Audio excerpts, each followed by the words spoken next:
আমাদের ডার্মাটোলজিস্টদের কিছু করার জায়গা আছে এখানে, বিশেষ করে কেমিক্যাল পিলিং, ক্ষেত্র বিশেষে আমরা কিছু সাপ্লিমেন্ট সাজেস্ট করে থাকি, যেগুলো কিন্তু একটা নির্দিষ্ট সময় পর্যন্ত নিয়মতান্ত্রিকভাবে মেনে চললে রং অনেকটাই উজ্জ্বল করা সম্ভব।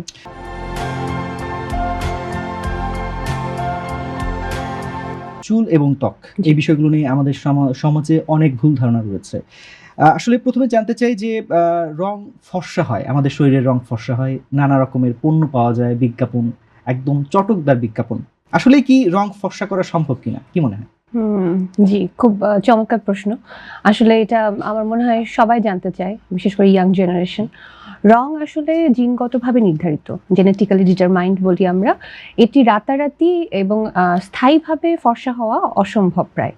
তবে সত্যি কথা বলতে নিয়ন্ত্রিত জীবনযাপন, খাদ্যাভ্যাস এবং প্রপার স্কিন কেয়ার করলে এবং সান প্রোটেকশন, যেটা সূর্যের আলো থেকে প্রতিরোধ করলে, কিন্তু রং অনেকটাই উজ্জ্বল করা সম্ভব।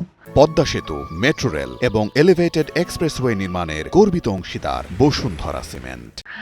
সেজন্য আমরা সবসময় বলে থাকি যে খাবারের মধ্যে প্রচুর অ্যান্টিঅক্সিডেন্ট কন্টেনিং ভিটামিন যেগুলো আছে, এ, সি, ই যেগুলোতে থাকে, প্রচুর পানি এবং পর্যাপ্ত ঘুম, স্ট্রেস ফ্রি লাইফস্টাইল, এগুলো কিন্তু অনেকটাই হেল্প করে। এবং সাথে এখন খুব জনপ্রিয় হয়ে উঠেছে যে শরীর চর্চা বা এক্সারসাইজ। পাশাপাশি আমাদের ডার্মাটোলজিস্টদের কিছু করার জায়গা আছে এখানে, বিশেষ করে কেমিক্যাল পিলিং, ক্ষেত্র বিশেষে আমরা কিছু সাপ্লিমেন্ট সাজেস্ট করে থাকি, যেগুলো কিন্তু একটা নির্দিষ্ট সময় পর্যন্ত নিয়মতান্ত্রিকভাবে মেনে চললে রং অনেকটাই উজ্জ্বল করা সম্ভব।